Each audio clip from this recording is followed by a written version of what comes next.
or employers who are employing children, as well as the rehabilitation benefits for the children and parents. So we take care of this. So sometimes you take some legal steps and sometimes you don't. It makes sense. It does make sense because even, going through some countries, legal documentation might really even take a while, you know what I mean? And by the time they're over, sometimes they could be moved to other places. Yeah. So we have to do it very carefully, but as I said before that Indian judiciary has been very sensitive on humanitarian and human rights issues at the top level. Yeah. And from the top, from the Supreme Court of India as well as from the high courts, we have been able to secure very good directions, very strong directions to the government that they have to act immediately. Yeah. So those judgments from the court were very helpful. All right. Do you mind if I just check the camera 1 second? Yeah. Sorry, just 1 second.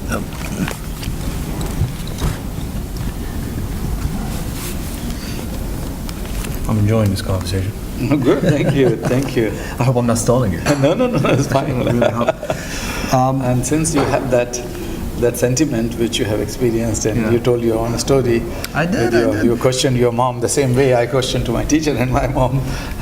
we share some similarities. We share something, yeah. You know, because one of the main reasons why I actually went to studying politics is because I really did have a lot of questions.